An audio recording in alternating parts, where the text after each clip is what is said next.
Përmbytjet në disa zona të vendit nxorën në pa një problematik serioze atë të hedhjes së mbetjeve plastike vende pa vend, çka ka ndikuar edhe në bllokimin e kanaleve kulluese. Në rrugën drejt integrimit evropian mjedisi ka një peshë të madhe në negociata e referuar kësaj. Numri 1 i qeverisë në një takim me kryebashkiakët paralajmëroi ngritjen e një task force, sensibilizimi e ndërveprimi kundër ndotjes së mjedisit.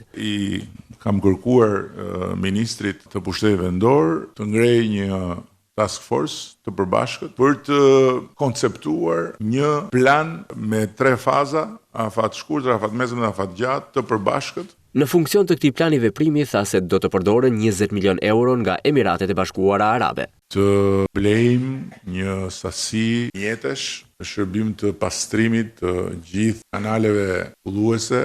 Krahas fazës 5-vjeçare të transformimit për sigurinë ushqimore, Rama ngriti shqetësimin për plotësimin e kritereve të mjedisit për në Bashkimin Evropian, për shkak të problemeve që kemi në këtë aspekt. Nëse gjithçka do të shkojë sipas planit të dakordsuar me Komisionin dhe në 2030-ën Shqipëria do të ulet në turizëm Bashkimit Evropian, do të ketë 10 vjet plus për të qenë gati të nështrohet të gjitha rregullave të Bashkimit Evropian lidhur me mjedisin.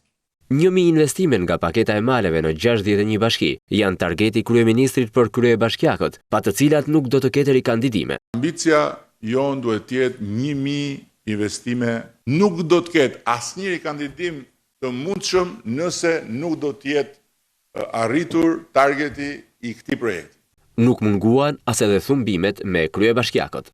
Unë këtë thash hajde në radhën e parë që të bësh komunikime telefonike, se unë e di që ti ke shumë ngarkesa, po prandaj ishte ulur në fund. Ne të tjerët që s'kemi 4 kalamaj nuk duhet ta prekim telefonin. Kush me 4 kalamaj duhet të rrinë telefon. Por gjatë kësaj të shtune, numri 1 i qeverisë inspektoi punimet në kantierin e shëtitores Taulantja në Durrës.